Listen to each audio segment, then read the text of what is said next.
Hi, Aaron. Hey, how you doing? I'm good. How are you? I'm doing well.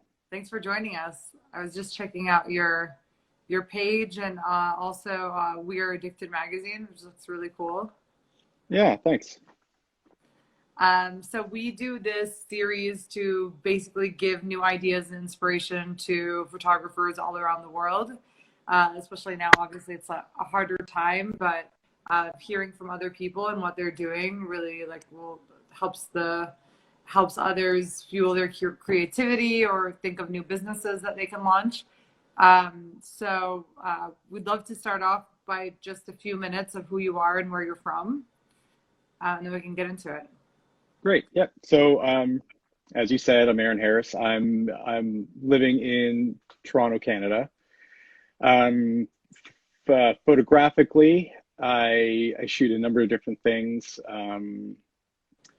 I shoot a lot of street photography. That's sort of the easiest to grasp. So that's why I think, especially my Instagram feed is mostly street photos. But I also shoot concerts. I'm the music editor for a website called Addicted Magazine. And though I'm not obviously not shooting anything for them right now because the majority of the coverage that I do is live music, and there is none of that right now. And then I guess professionally, what I actually charge money for is headshots and portraits. Hmm. And how long have you been doing that? I've been serious about photography for probably about 5 or 6 years. And I'd say that it was concert photography that really pushed me into taking it seriously and making a lot of considerations about education and a lot of considerations about the right gear. Hmm. What do you need to get started as a concert photographer? It's a good question. I think that it's not something easy to break into.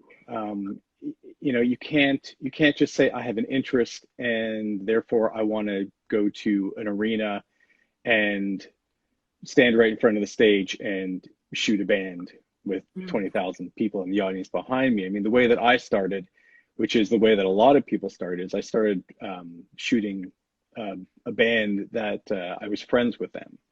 And I just said, hey, can I just come shoot your show? And they said, sure, why not? They had nothing to lose. And, Yeah. I rushed out and rented a decent lens, and I did a lot of internet searching to find the very, very basic information about how to shoot a concert. And that's sort of where it started. I I've been playing music, since I was a teenager, and What do you play? I play guitar and bass and a little bit of keyboards, a little bit of, but the rush that I felt performing live on stage was actually pretty closely matched to the rush that I felt shooting a concert. I was absolutely wired. I was full of adrenaline when it was done. And I was like, wow, that was really amazing. And I can't wait for the next time that I can do that again.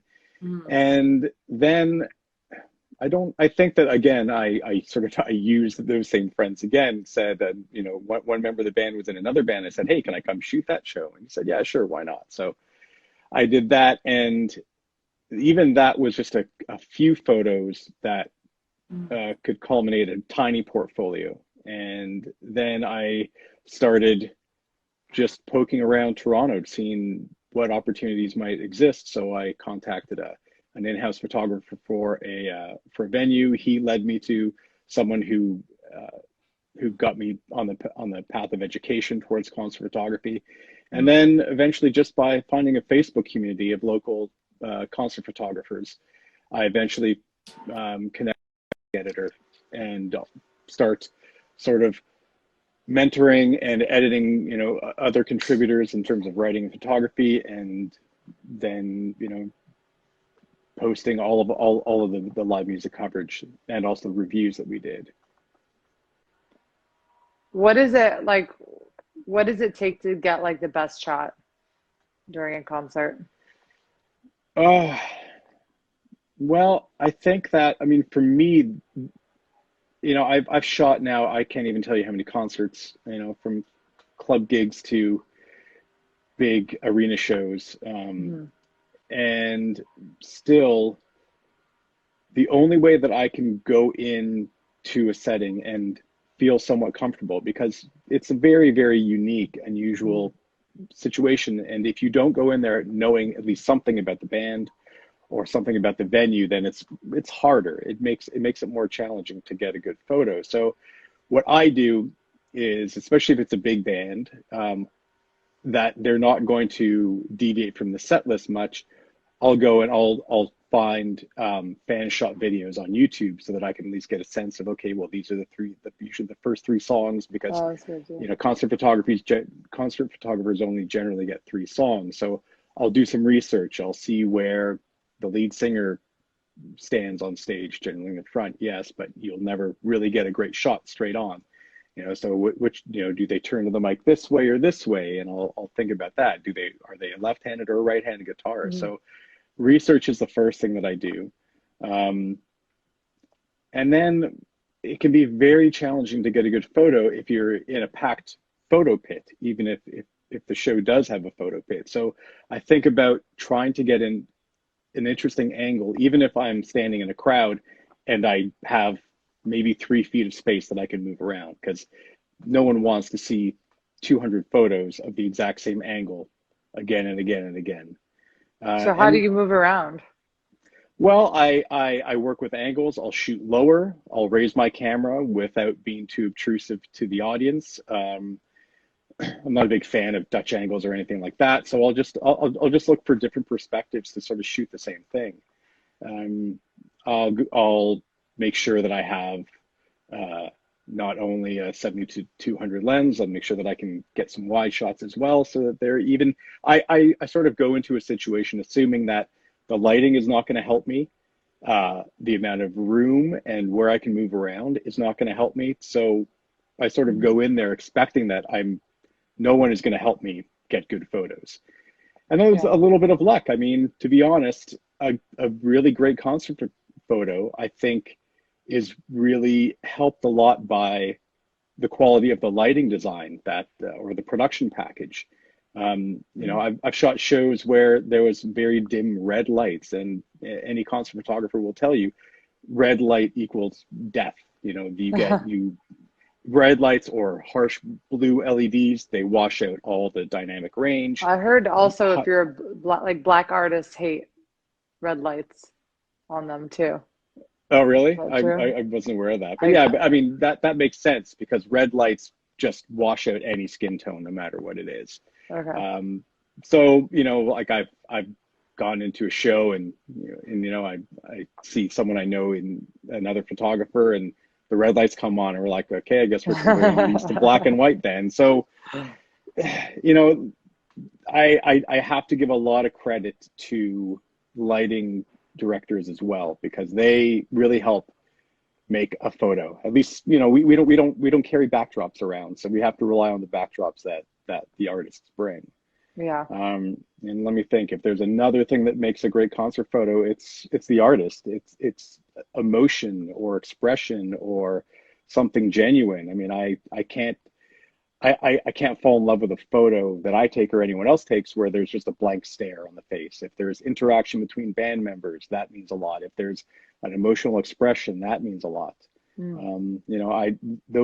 That's something that I really, really look for in those quieter moments, that isn't just a rock and roll shot. Mhm. And tell me about afterwards. What happens after? How do you think about editing and them and curating the content? Um, well, the first thing is, I call with a fairly heavy hand.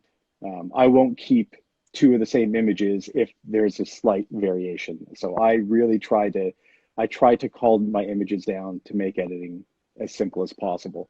And I don't, when it comes to the actual editing, I try to really have a light hand. I want to create as much as I can in camera, and when it comes to editing, I want to sort of accentuate things. So it's like, oh, the exposure was a little bit off, because the other thing about concert photography is I shoot I shoot high speed a fair bit, because the way that I've sort of explained it is you frame a shot, Mm. and you go to press it and all of a sudden the lights change or the artist moves. So I hope that I can get 3 to 5 shots, maybe. It depends on the action of the scene, but that if I get 3 to 5 shots, I'm hoping that one of those is in focus, one of those the lighting is helping me. So I sort of keep that in mind. But yeah, when it comes to editing, I just sort of I want to bring out some of the stuff. I don't want to paint the whole image. I just want to I want to do a little bit of exposure work, maybe a little bit of contrast, maybe a little bit of detail, but otherwise I don't want to have to spend too much time on those photos. Yeah. And what about curation? I mean, you're an editor. I feel like there's a lot of talented artists, but when it comes down to like curation or like putting themes together, I mean, curation is king nowadays, I think. Mhm. How do you, as an editor, like think about that? Well, and I the reason why I say that I want to mentor younger photographers who are just breaking in, and I know this is all just based on what my personal taste is, but Uh, I say the same things that I just said. I want to see emotion in a photo. Like I always make sure to tell my contributors, don't send me 40 photos. Send me your 12 best, and I'm going to pick 6. Or like, mhm, don't send me any more than 12 of your best photos. So mhm. in terms of the curation, I want my contributors to keep that in mind as well. I want them to shoot with a curator's eye as well. That's just take it back. That's one thing that I try to do when I take a concert photo is there's been many times where I'm looking through the viewfinder and I'm like, yeah, that's okay, but I'm not going to take a photo of it. There's something off. Again, I don't want to come home with 1,000 photos.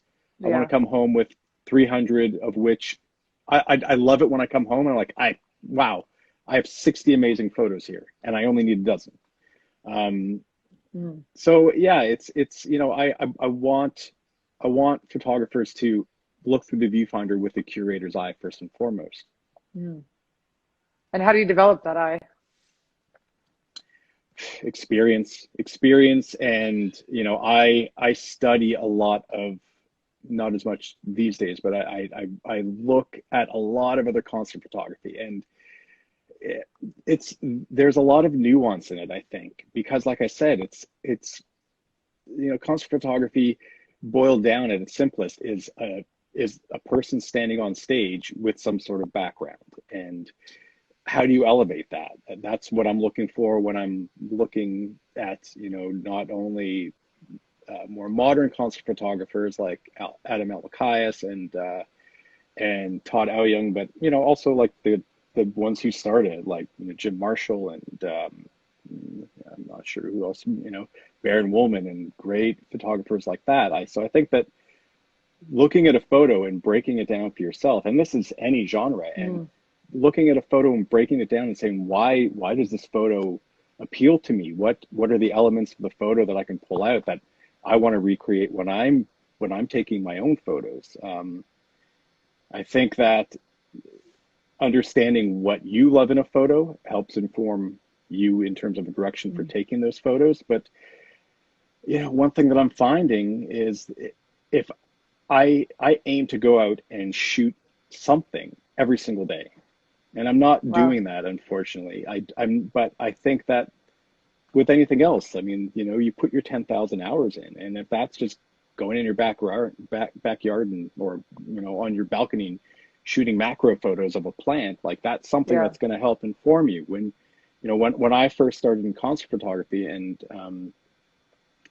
I did I did a video class with a local but globally known concert photographer here named Igor Yadishev. He said, don't just study concert photography, study reportage, study portrait photography, study landscapes. You know, you have to come with Yeah. a Swiss Army knife of different skills to really make beautiful photos. And I think that's across all genres as well. Also, what about the fans? I mean, I think that's more of like a street photography, and you want to get like fans. I feel like are more interesting than the artists, on stage. They can be. I mean, I do. How do you I was spot actually that? How do you spot that like great opportunity?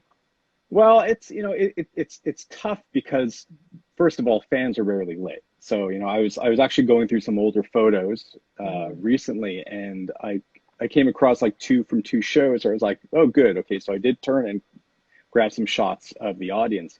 Interesting thing though is I've actually shot two or three shows where the artist stated that we were not allowed to shoot the audience.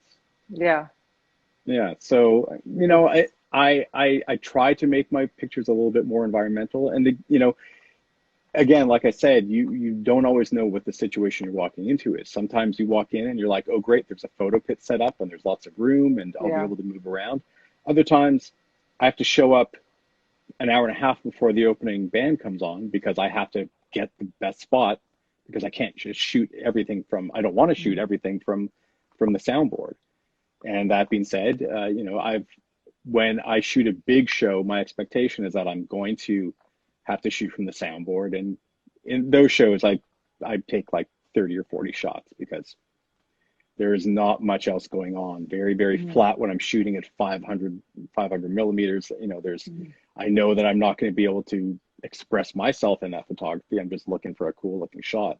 Mhm. And that's when I'm like, okay, well, you know, at least I'm here with 20,000 people who are enjoying the music. And like that's when I'll if I'm at the soundboard, sometimes I'll shoot the sound man, or I'll shoot the monitor tech, or I'll shoot the lighting person or the video person because why not?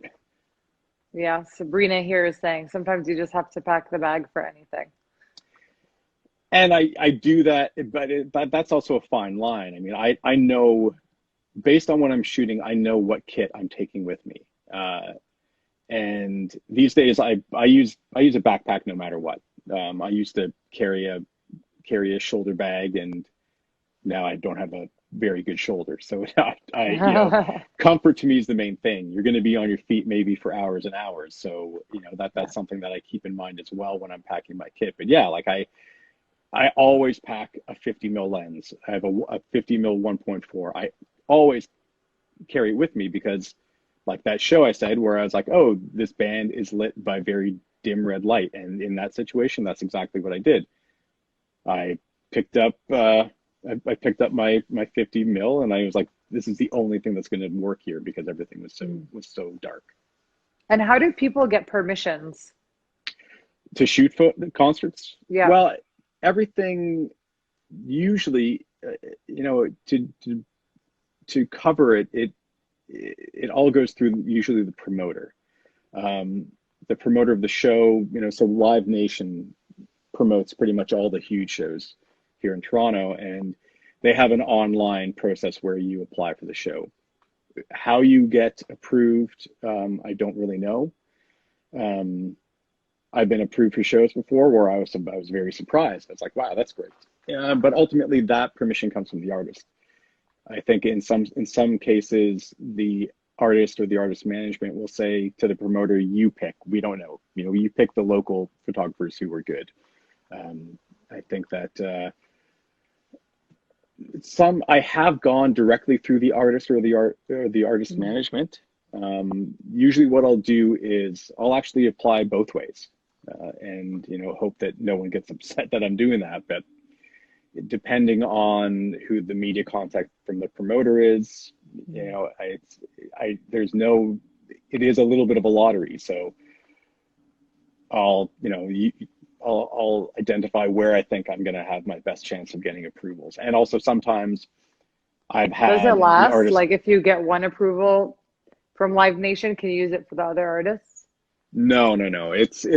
We concert photographers are there. There's a lot of responsibility when it comes to that. And that's one thing that I've Mm. really worked to help the contributors understand is that not only are you're representing us, so be on your best behavior, but you're also representing yourself. I mean, I think it's easier than you think to be banned from a venue or to be banned by a promoter just by being disrespectful to a security guard or to the media contact. Yeah. There there's a level of professionalism that you have to bring in that situation because there are so many other people involved, because there's artists who maybe are very, very touchy about having their photo taken. Yeah. There's also been shows that applied for, and to be told no, the artist decided that they don't want any photographers at all at this show. So there's a lot of sort of random things that maybe sometimes it's luck, maybe it's not just the Mm. quality of the photo. I also never assume that an artist is actually looking at any of the work of any of the photographers unless Yeah, how do they've they been pull hired. that? Like, well, don't they like I was surprised to know that celebrities buy their photos from Getty Images. Like Interesting. Yeah. I'd be interested like how there's no like pool for them to go and see all their stuff anywhere. I've had artists reach out to me through Instagram or through going to my profile and sending me an email. But Do I you have to think give it to Live Nation too? Like no, after? I mean I've rarely ever actually had artist management say we want to review the photos. I mean, I've had a Okay. few, and sometimes it seems like they're being very controlling over their image, which of course is their right. Sometimes they're like, we want to see your cool photos. So I usually my approach is, I want the artist to see my photos. I want to make that connection. I want an artist to say, I love these photos that you've taken. Mhm. Can you shoot us the next time we're in town? Or, Yeah. I mean, ultimately, like I would love to go on tour with an artist, um, and really, do more than just shoot live concert photography. I'd love to shoot portraits. I'd love to shoot all the Yeah. backstage stuff. And that's actually ultimately prior to COVID. My goal for 2020 was actually to do. I wanted to create a business, which was content creation. So I would go on tour with a band for a weekend. I would like say 2 or 3 shows. I would shoot nonstop video, photo, portraits, BTS, crew, live, live Mhm. footage, everything. And then ultimately, what I would deliver would be a year's worth of content for social media. So here's 200 stills of various different kinds of photos. Here's live footage broken down into 15, 30, 60 seconds. Here you go. Like I wanted to Mhm. create a business that could quickly, and without having to hire a tour photographer to go with them for an entire tour, I would be able to say, here, this is your social media. If you want it for other commercial uses, that's great as well. But Mhm. that was my ultimate goal for 2020 in terms of the next step in my concert photography career.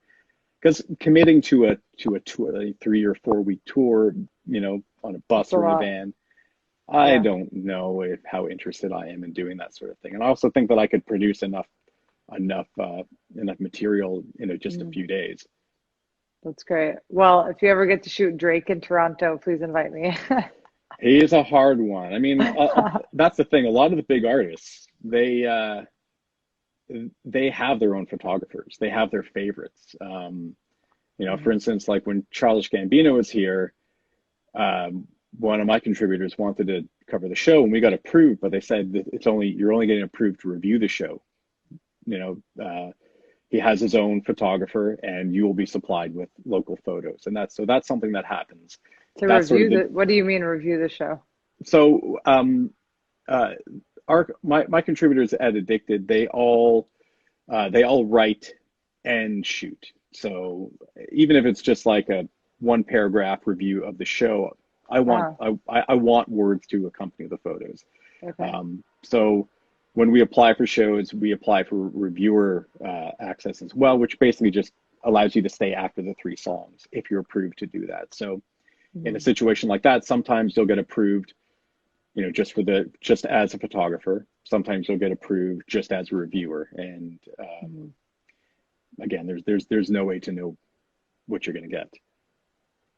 I got it. So you're applying basic like so these artists get to apply under Addicted, Yeah, yeah. So not as I themselves. no, not as a no, because Okay. that's another thing. I mean, there's sometimes you actually need a letter of assignment from an editor to be approved for anything, because Addicted is somewhat established in Toronto. They know that we're not just shooting photos for fun. They know that everything that we shoot is generally going to be accompanied by words, and all of it is it's going to get published at some point. I think a lot of artists want to make sure that if they're giving access, the trade-off is that they're going to get Mm. some sort of promotional benefit out of it, whether it's a review or photos on social media or on a blog or on a website. That there needs to be a like for like when it comes to the photographer the artist relationship. That's great. Well, thank you, Aaron. This has been super insightful. Great. Um, and yeah, I always was like, when I think too, like Getty Images, for example, they go cover the Grammys or these big award shows, but I always think there's like also festivals, like the younger festivals, the music festivals, that they don't have a lot of coverage. So I was always curious, like, what would it take for me to get my Skopje photographers, permissions that they can go and shoot these cultural events and be a part of them. So yeah, so I also learned a lot from this. Oh, good. And festivals, that's another talk entirely. Yeah, okay, great. Well, I'll have to reach back out about that one. Great. Do you have a last word of advice for everyone? I'd say the main thing is if you're interested in concert photography, first of all, reach out to concert photographers. I've made great connections with a lot of I guess big concert photographers just by asking. You know, but again, like I'm going to repeat, like look at concert photos and look at all sorts of photography and figure out what you love about it and look at ways how you can incorporate that into your own work. That's great. And I And guess and I'd also look up lighting. Like it seems like you should also look up lighting companies and Yeah, um, that it doesn't hurt. Understanding the whole production behind a concert really helps. yeah. At least it'll inform you in terms of like, well, what the hell's going on right now? Okay, Mm. the roadie has to do something out here. Is that something I want to take a photo of? And also, I'd like to say, if anyone's interested, I'm always happy to give advice or to answer any questions. That's so sweet. I'm sure a lot of people listening here would we'll put your Instagram handle so they can reach out. Great. But someone's asking how to make connections. You mentioned there's some Facebook groups. Do you mainly just message people on Instagram and how do you search for communities? Yeah, like Facebook was the best in terms of establishing a sort of a community group. Like that was early on. That was my step, understanding that there are other people in where I lived that, and I'm lucky. I live in a Yeah. huge North American city, and we have no shortage of generally of touring artists coming through nationally and internationally. So I mean, it's a pretty easy place to try to get established. It's harder if there's only one bar in your place that has But do you a pool search of. like Toronto concert Yeah, I photographers so or yeah, so I did a search and I was sort of surprised that there was a group and lucky for me, like the Toronto music photographers group here is really, for the most part, very welcoming and always happy to answer questions. And that was, where I got to put names to faces and actually meet people in the photo pit because it feels like it can be a very competitive place, and I think sometimes it is. I mean, people are people, and if there's a jerk in real yeah. life, you're probably gonna be a jerk in a photo pit. But at the same time, like now I go and I see people I know. I see people who I'm friends with on social media who I see outside of, I've made good friends that way. And that helps a whole lot when you're in a photo pit. It's like, hey, can I swap spots with you? I want to get some different photos. There's any sort of anxiety that you might feel around that because again, it can be a stressful situation shooting a Yeah. concert. So if you can alleviate that stress somehow, and if you can, look in the photo pit and see friends, and that makes it all the more worthwhile. Yeah, more fun. Hmm. That's great. Well, thank you, Aaron, and stay safe You and too. hope to meet you soon. All right. Yeah, you too. Thanks, All Christina. right. Bye bye.